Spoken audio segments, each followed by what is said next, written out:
Captain Jake Morrison stared at the holographic display floating above his desk.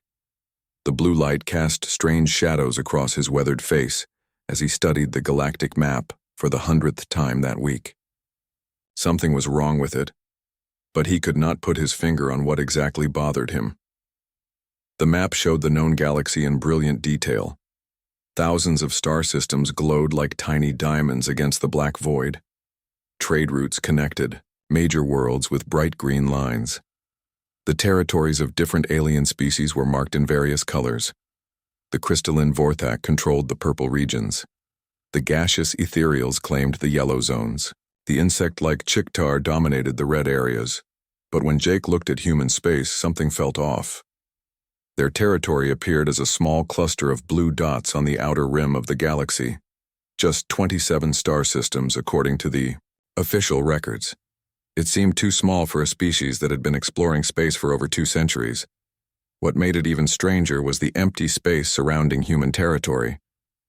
For hundreds of light years in every direction, the map showed nothing.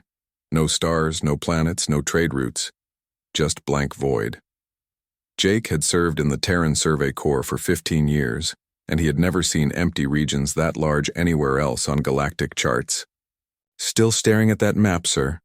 asked Amy Foster as she entered his quarters.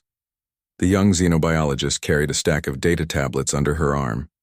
Her red hair was pulled back in a simple ponytail, and her green eyes showed the same curiosity that had made her one of the best scientists in the Survey Corps.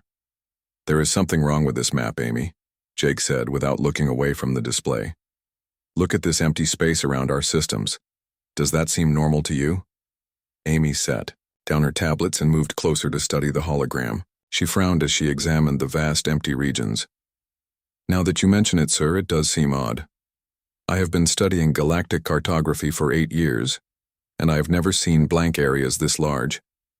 Usually, even empty regions show some kind of stellar phenomena or hazard warnings."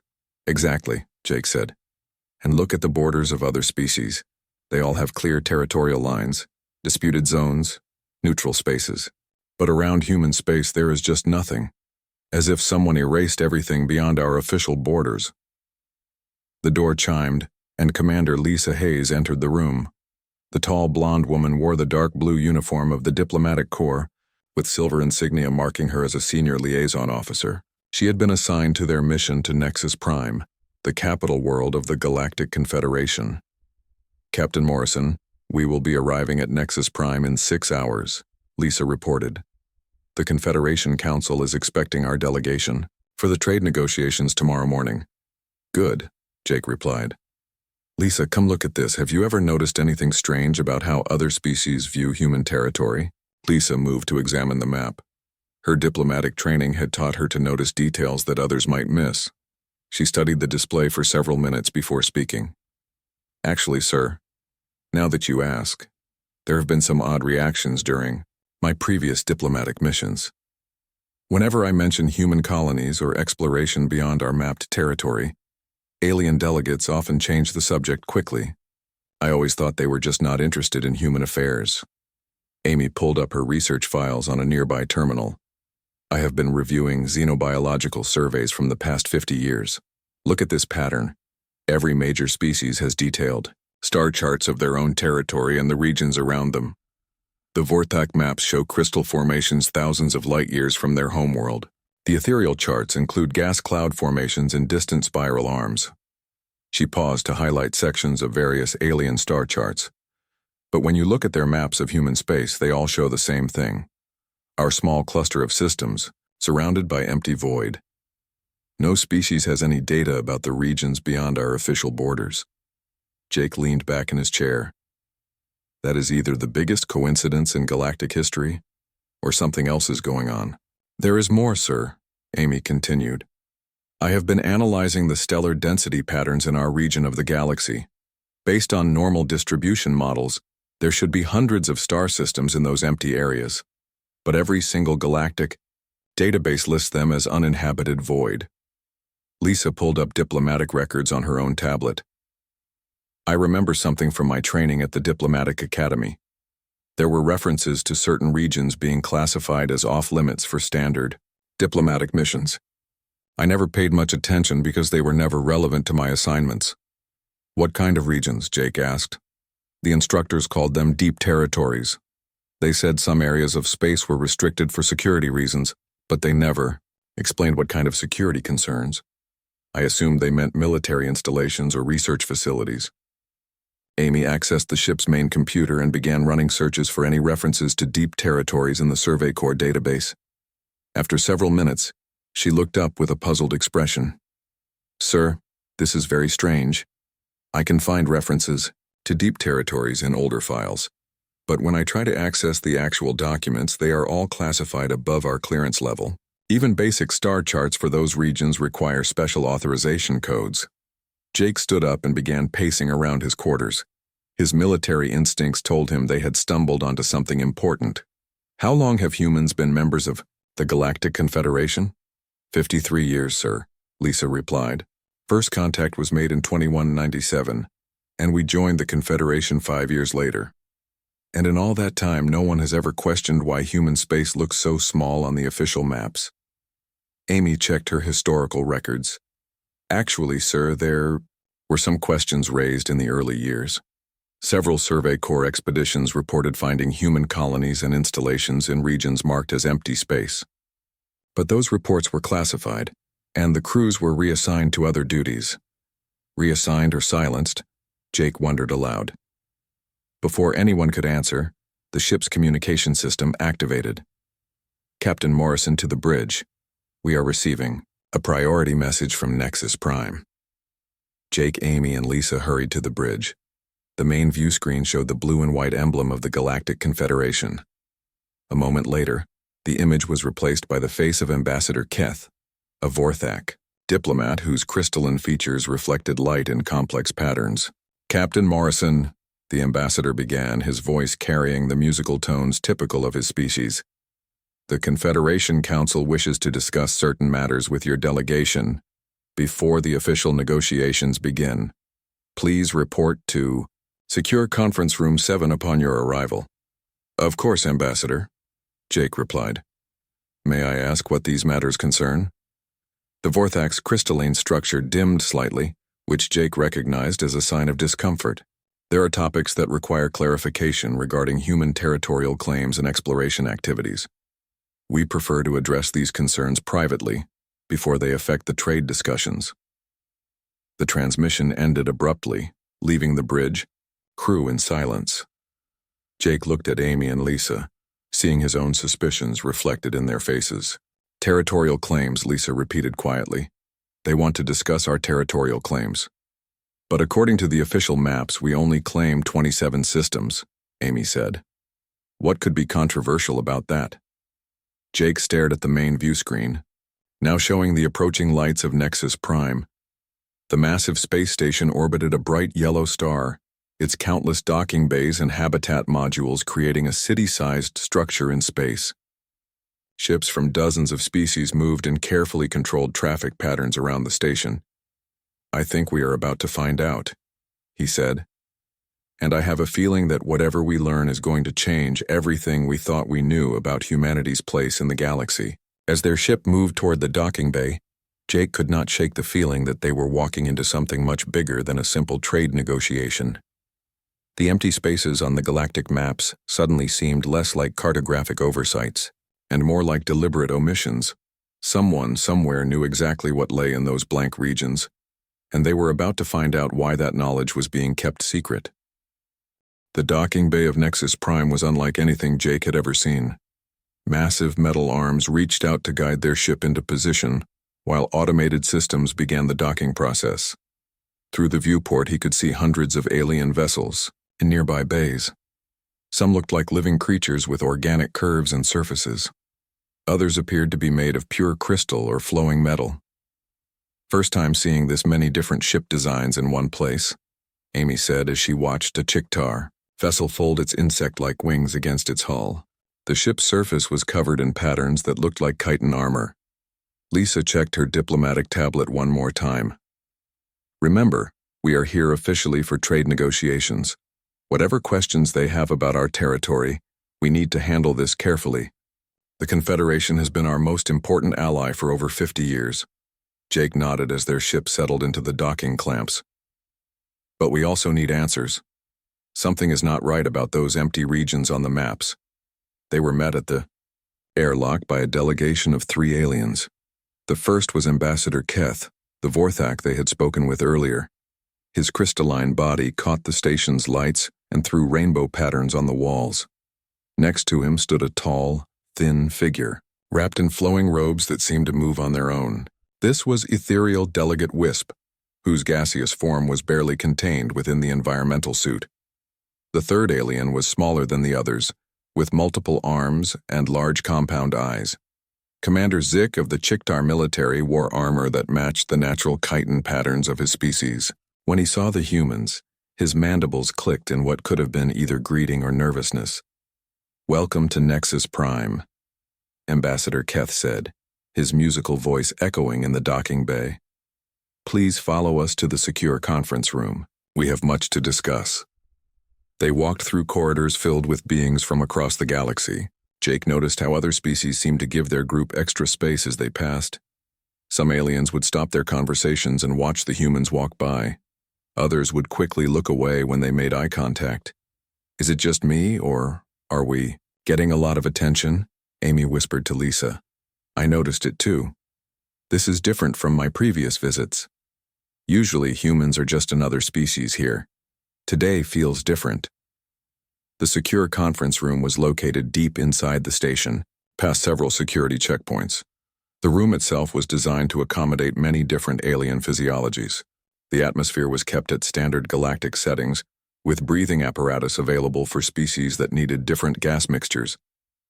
Once they were seated around the large circular table, Ambassador Keth began the discussion. "Captain Morrison, we appreciate your willingness to meet with us before the formal negotiations. There are certain matters regarding human activities that require clarification." "What kind of activities?" Jake asked directly. Commander Zik's compound eyes focused on Jake with uncomfortable intensity. "Activities in regions that do not appear on standard galactic charts. Activities involving human vessels in areas marked as uninhabited space." Lisa leaned forward in her chair. "I am not sure I understand. According to our records, human territory consists of 27 star systems. We operate within those boundaries according to all Confederation agreements." The 3 aliens exchanged glances. Delegate Wisp's gaseous form flickered within his environmental suit before he spoke. "That is the problem. Your records and our observations do not match." Ambassador Keth activated a holographic display above the table. The familiar galactic map appeared, showing human space as a small cluster of blue dots surrounded by empty void. "This is the official territorial map that has been used for 50 years. However, our long-range sensors and patrol ships have detected human vessels operating far beyond these boundaries."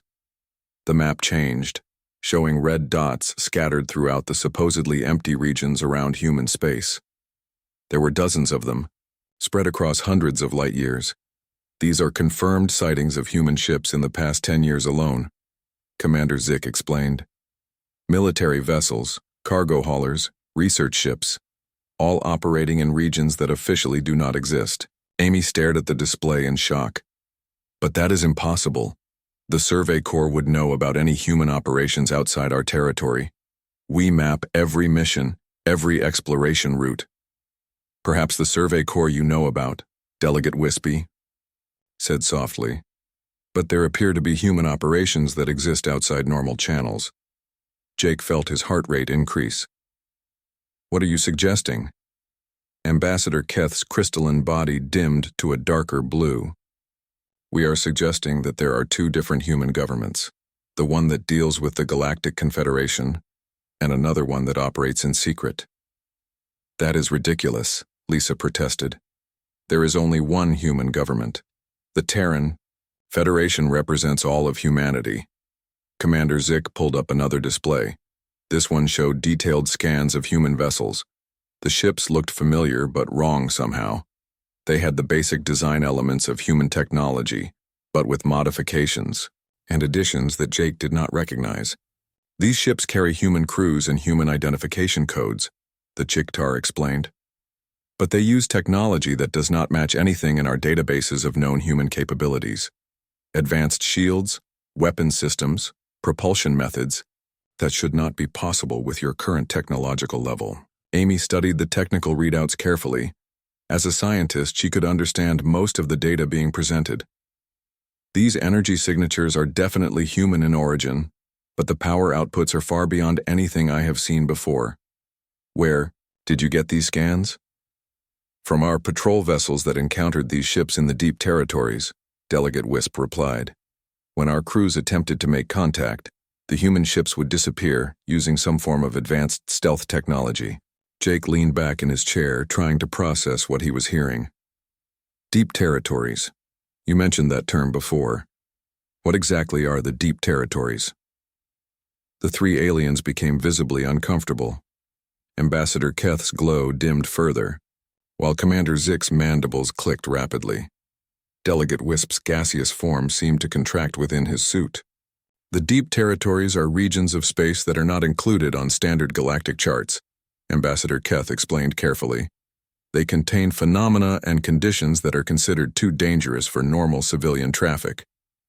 What kind of phenomena? Amy asked. Ancient ruins, stellar anomalies. Regions where the normal laws of physics do not always apply, Commander Zick answered. Most species avoid these areas entirely. Lisa pulled up her diplomatic files on her tablet.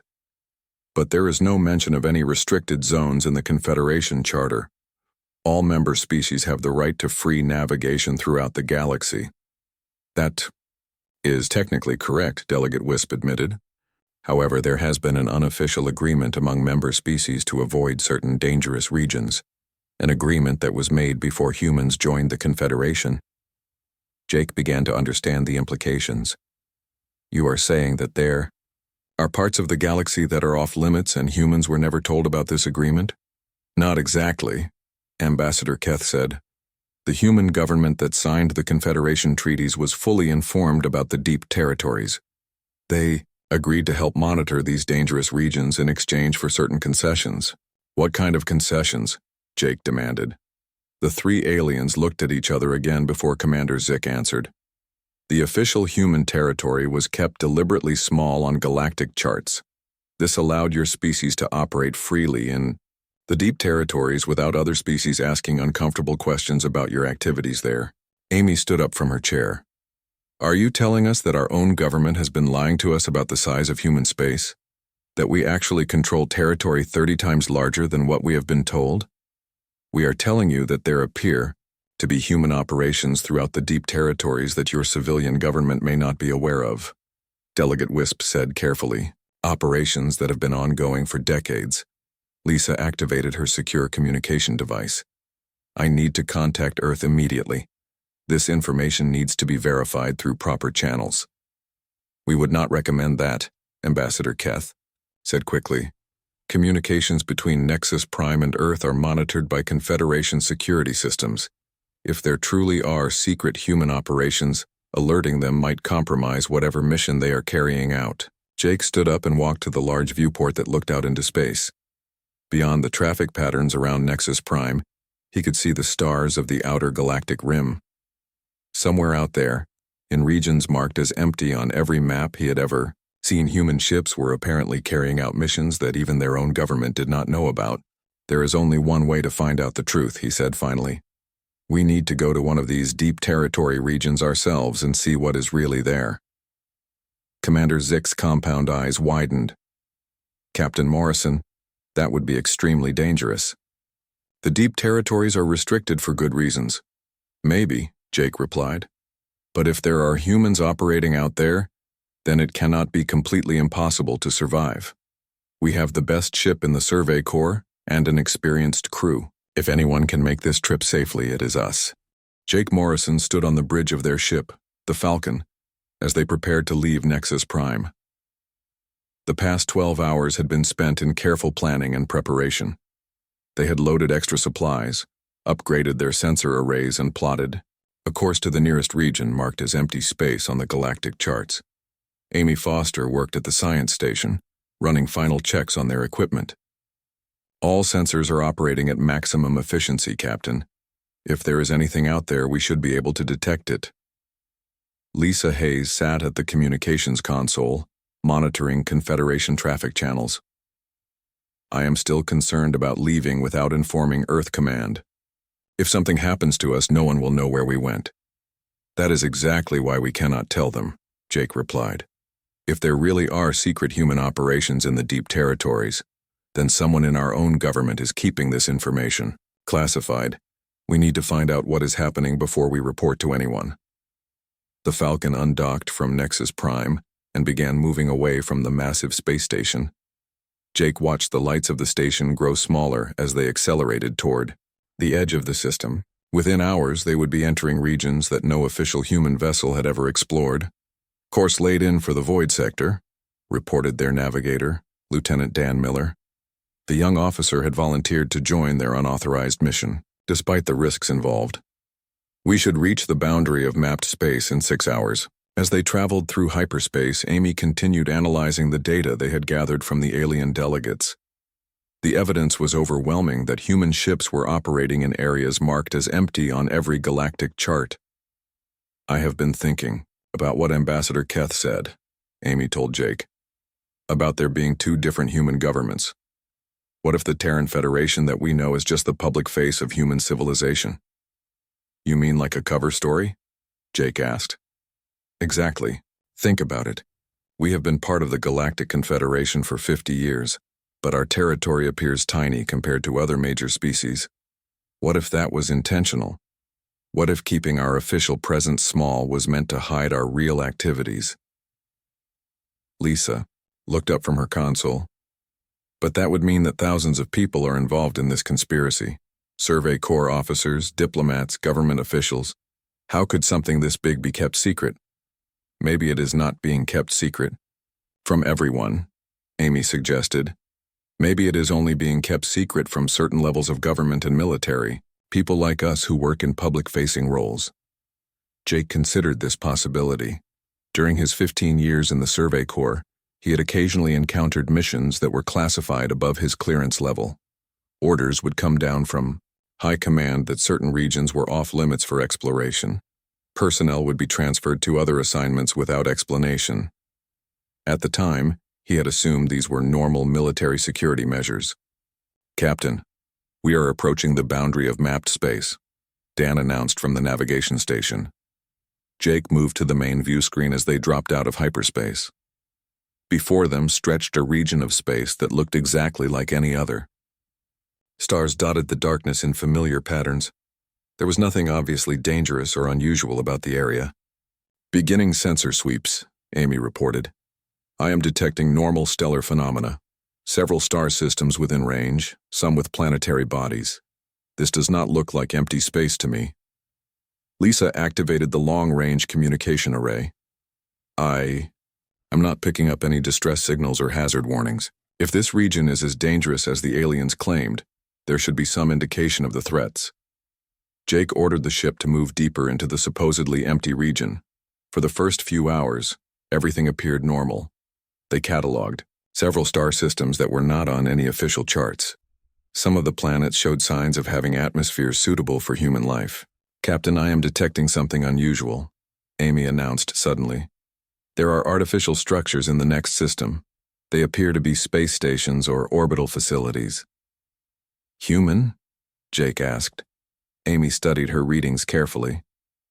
The energy signatures match human technology, but these structures are massive, much larger than anything I have seen in official Terran Federation records.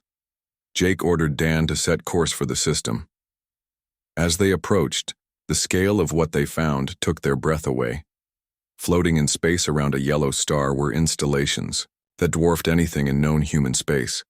Some were clearly mining operations, stripping asteroids for raw materials. Others appeared to be research facilities or military bases. My God, Lisa whispered.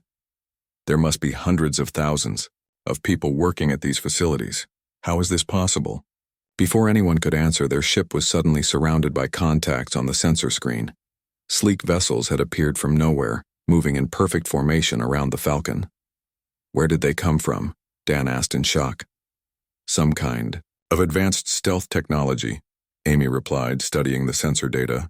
These ships were there the whole time. We just could not detect them until they revealed themselves. The main view screen activated, showing the bridge of one of the unknown vessels. The person who appeared was clearly human, but wore a uniform that Jake did not recognize. The insignia were different from anything used by the Terran Federation. Unknown vessel, you are operating in restricted space, the officer announced. State your identity and purpose. Jake stepped forward. This is Captain Jake Morrison of the Terran Survey Corps. We are on an authorized exploration mission. The officer's expression became serious. Survey Corps. That means you are from the inner territories. I am Captain Sam Mitchell of the Perimeter. Guard, you should not be here. Perimeter Guard? Lisa asked. What organization is that? I have never heard of any Perimeter Guard in official fleet records. Captain Mitchell paused before answering. The Perimeter Guard operates under authority that does not appear in standard Federation databases.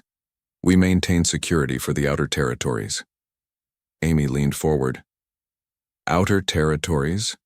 Are you talking about the deep territories that the aliens mentioned? That is one name for them, Captain Mitchell replied. We call them the outer perimeter. Everything beyond the official Federation border is under our jurisdiction. Jake felt pieces of a puzzle starting to come together. Captain Mitchell, how long has the Perimeter Guard been operating out here? Since the beginning of human space exploration. We were established to handle threats and phenomena that the inner colonies could not manage. What kind of threats? Jake demanded. Captain Mitchell was quiet for a long moment. When he spoke again, his voice was grave. Threats that would cause panic if the general population knew about them. Ancient machines that still function after millions of years. Entities that exist outside normal space-time. Civilizations that view organic life as something to be studied and dissected. Lisa activated her recording equipment. This conversation needs to be documented.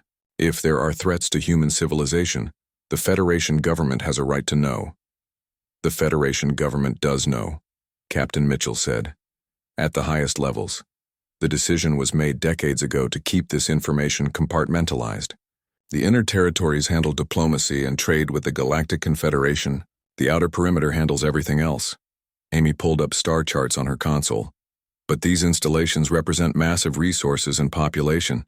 How many people live and work in the outer territories? More than you might think. Less than you might fear. We are not trying to build a secret empire. We are trying to protect the galaxy from things that most species cannot even imagine. Jake moved closer to the view screen. Captain Mitchell, we need to understand what is really happening out here. The aliens at Nexus Prime are asking questions about human activities in the deep territories. They know something is going on. Of course they know. They have always known. The Galactic Confederation is not as ignorant as they pretend to be. The major species are aware of the threats in the deep territories. They are also aware that humans have volunteered to deal with those threats. Volunteered? Lisa asked. 50 years ago, when humanity first made contact with the Galactic Confederation, we were offered a choice. We could be a small, peaceful member species with limited territory and full protection. Or we could take responsibility for monitoring the dangerous regions that other species avoid. Captain Mitchell's image flickered as his ship moved closer to the Falcon. Humanity chose to be the galaxy's guardians. We accepted the responsibility of standing watch against horrors that exist beyond the edge of mapped space. In exchange, the other species agreed to pretend that we are just another small rim civilization. Jake realized the full scope of what they had discovered. Human space was not small because humanity was weak or unimportant. It was small on the official maps because most of human space was dedicated to protecting the galaxy from threats too terrible to acknowledge publicly. The maps end at human space because beyond human space lie things that cannot be mapped by conventional means, Captain Mitchell continued. Regions where distance and time work differently. Places where ancient intelligences wait with patience that spans geological ages. Amy stared at the massive installations visible through the view screen. Captain Sam Mitchell guided the Falcon through a complex series of security checkpoints. Each checkpoint was guarded by automated defense systems that Jake had never seen before. The technology was clearly human in origin. but far more advanced than anything used by the Terran Federation. These defenses are necessary, Captain Mitchell explained over the communication link. What you are about to see must be protected at all costs, not just from alien species but from cosmic entities that would use this knowledge against us. Amy Foster watched the sensor readings with fascination. Captain Mitchell, the energy signatures from these defense systems are incredible. What kind of power source are you using? 0-point energy extraction, Captain Mitchell replied. We developed it 30 years ago specifically for operations in the deep territories. Normal fusion reactors are not reliable in regions where physics works differently. Jake Morrison felt his understanding of human technology being completely rewritten. How many technological advances have been made in the outer territories? More than you could imagine. When you are fighting threats that exist outside normal reality, you learn to think beyond normal limitations. Their destination came into view as they passed the final checkpoint. Outpost 7 was a massive installation built into the shadow of a dead star. The facility was larger than any space station Jake had ever seen. Docking bays could accommodate hundreds of ships. Habitat modules housed what appeared to be entire cities' worth of people.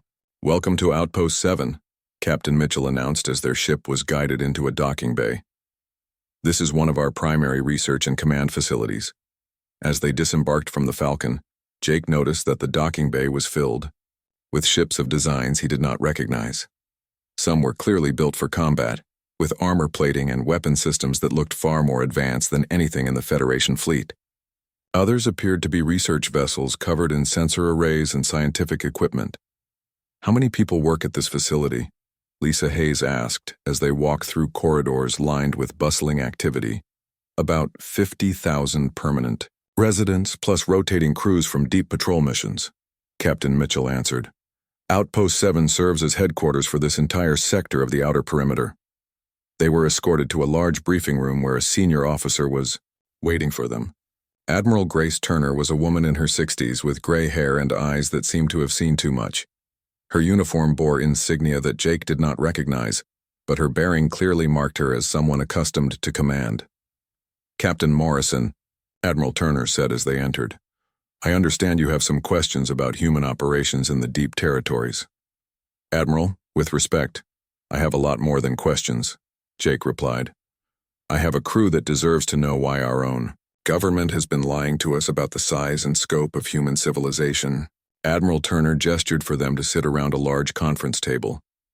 Your government has not been lying to you, Captain. They have been protecting you. There is a difference. Amy pulled out her recording equipment. Admiral, as a scientist, I need to document what we learn here. The implications of what Captain Mitchell told us are staggering. You are welcome to record this conversation, Admiral Turner said, but understand that this information comes with responsibilities. Once you know the truth about the deep territories, you cannot unknow it. Lieutenant Dan Miller spoke up from his position near the door. Admiral, what exactly are we protecting the galaxy from? Captain Mitchell mentioned ancient machines and cosmic entities, but he did not give us specifics. Admiral Turner activated a holographic display above the conference table. The image showed a three-dimensional map of the galaxy, but this version was very different from any chart they had seen before. Vast regions were marked in red, indicating areas of extreme danger. Yellow zones showed regions requiring constant monitoring. Only a small portion of the galaxy was marked in green as safe for normal civilization. This is the real galactic map, Admiral Turner explained. The one that shows what the galaxy actually looks like when you account for all the threats that exist beyond normal space. Jake studied the display in shock. The red zones covered nearly half the galaxy. The yellow zones included many regions that were marked as safe on standard charts. Only the green zones matched the territories shown on public maps. The ancient machines were left behind by a civilization that existed millions of years ago. Admiral Turner continued. They were builders on a galactic scale, creating technology that we still do not fully understand. Most of their machines are dormant, but some are still active, and some are actively hostile to organic life. Lisa leaned forward to examine the display more closely. Are you saying there are functioning alien machines that pose a threat to current galactic civilization? Not just a threat, an extinction-level danger. These machines view organic life as a contamination to be eliminated. They have protocols designed to sterilize entire star systems if they detect sufficiently advanced biological civilizations. Amy activated her scientific recorder. What prevents these machines from carrying out their sterilization protocols? We do, Admiral Turner said simply. For the past 50 years, human crews have been monitoring, studying, and when necessary, disabling ancient machines throughout the deep territories. We have developed countermeasures, learned their weaknesses, and built defenses against their detection systems. Dan looked at the massive red zones on the display. How many of these machines are there? Thousands that we know of. Probably tens of thousands that we have not found yet. Some are the size of asteroids. Others are built into entire planets. The largest ones are integrated into stellar phenomena like black holes and neutron stars. Jake felt the weight of this revelation, pressing down on him. Admiral, if these machines are so dangerous, why has the Galactic Confederation not been informed? Surely all the species working together could handle this threat more effectively. Admiral Turner's expression became grim. Captain, most of the species in the Galactic Confederation cannot psychologically handle the knowledge that these threats exist. When we first made contact 50 years ago, we shared some of our preliminary findings about the ancient machines. The reaction was immediate panic followed by complete denial. What do you mean? Amy asked. The crystalline Vorthak went into cultural shock. Their entire civilization is based on the belief that the universe is fundamentally ordered and peaceful. Learning about extinction-level threats caused widespread mental breakdown among their population. The gaseous ethereals refused to believe the evidence, claiming it was human propaganda designed to justify territorial expansion. Lisa accessed her diplomatic files on her tablet. But surely some species were willing to help. A few tried. The Chictar military offered to assist with patrols and monitoring. But their technology and psychology are not suited for operations in the deep territories. When they encountered their first ancient machine, the entire crew had to be placed in psychiatric care. They described it as facing something that should not exist in a rational universe. Admiral Turner changed the display to show detailed schematics of ancient machine technology. The designs were beautiful and terrifying at the same time, with geometric patterns that seemed to shift and change when viewed directly. The truth is that humans appear to be uniquely suited for this kind of work, she continued. Our psychology allows us to accept the existence of incomprehensible threats without losing our sanity. Our technology adapts well to unusual physical conditions, and our military doctrine is flexible enough to handle enemies that do not follow conventional patterns. Jake studied the machine schematics with growing understanding. So the other species agreed to let humans handle the deep territories because we are the only ones capable of doing the job. Exactly. The Galactic Confederation provides us with diplomatic cover, trade relationships, and access to resources we need. In exchange, we take responsibility for monitoring the dangerous regions that other species cannot psychologically handle. Amy looked up from her recordings. Admiral, what about the entities that Captain Mitchell mentioned? The ones that exist outside normal space-time? Admiral Turner's expression became even more serious. Those are a different category of threat, entirely. The ancient machines are at least physical objects that follow some version of natural law. The entities exist in dimensions that intersect with our reality in unpredictable ways. Can you give us an example? Lisa asked. Imagine an intelligence that experiences time backwards, so it knows the future but not the past, or a consciousness that exists in 11 dimensions but can only interact with our three-dimensional space through complex mathematical projections. These entities view our reality as we might view a painting on a wall, something interesting to observe and occasionally modify. Dan shifted uncomfortably in his chair. Are these entities hostile? They are not hostile in any way we can understand. They are simply so alien that their normal activities can accidentally destroy entire civilizations. An entity that feeds on stellar radiation might consume a star without realizing that planets orbiting that star contained billions of living beings. Jake Morrison stood alone in his temporary quarters aboard Outpost 7, staring out at the stars through the large viewport. For 3 days, he and his crew had been given complete access to the facility's records and personnel. What they had learned changed everything they thought they knew about the universe. The archives contained reports from deep space missions that read like science fiction nightmares, ancient machines that could reshape matter at the atomic level, dimensional rifts that led to realities where the laws of physics worked differently, entities so vast that they used entire star systems as building materials for incomprehensible projects. Amy Foster had spent most of her time in the research laboratories, studying artifacts recovered from ancient sites. She emerged from each session looking more amazed and terrified than before. The technology they had found was millions of years ahead of anything known to current galactic civilization. "Captain, you need to see this," Amy said as she entered his quarters. Her hands were shaking slightly as she activated a portable display unit. "I have been studying samples from something called the builder sites. The molecular structure is impossible."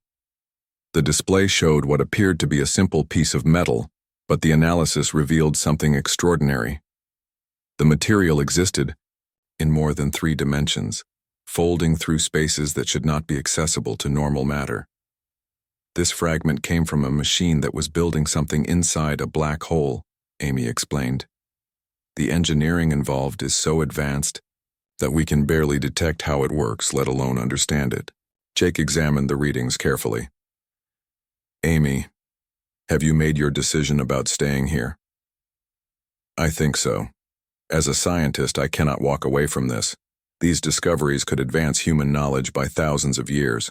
But Jake, I am scared. The more I learn about what exists in the deep territories, the more I realize how dangerous this work is." Before Jake could respond, Lieutenant Dan Miller entered the quarters.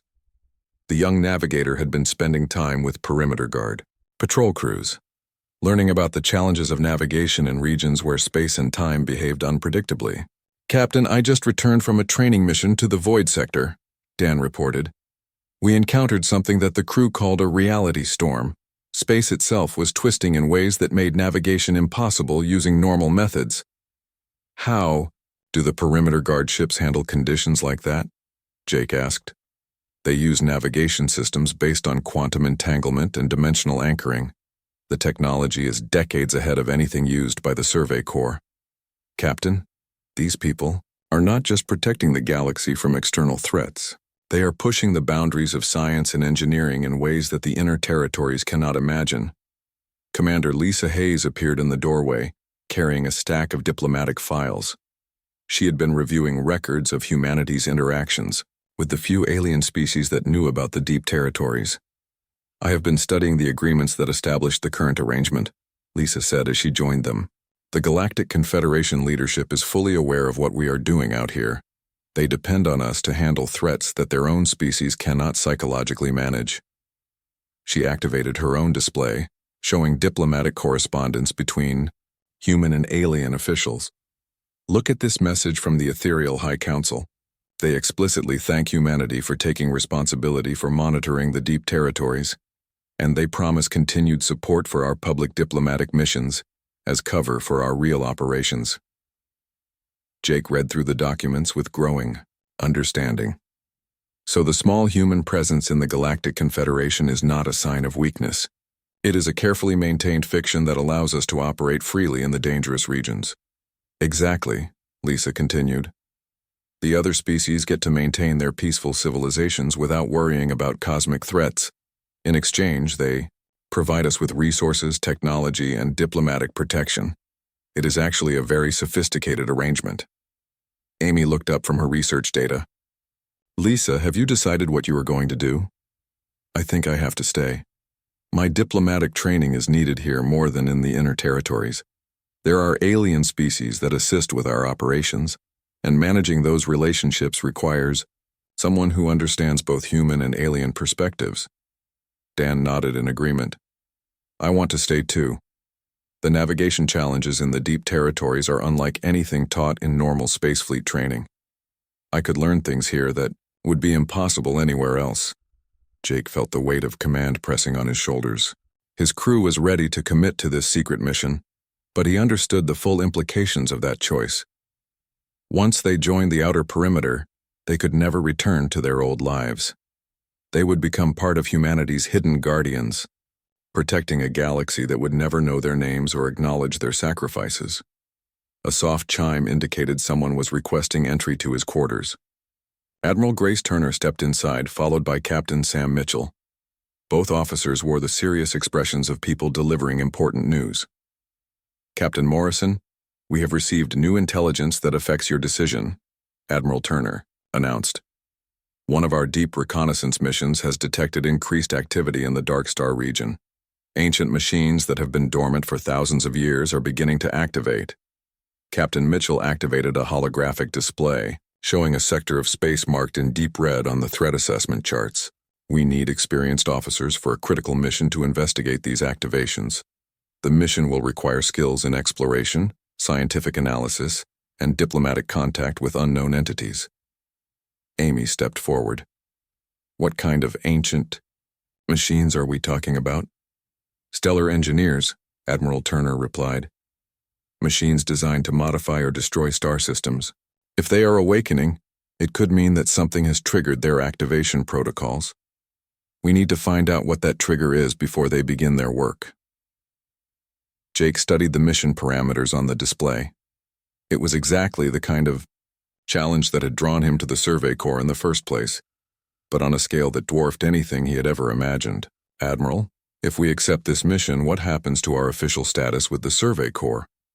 "You will be transferred to deep cover assignments that provide explanation for your absence from normal duties.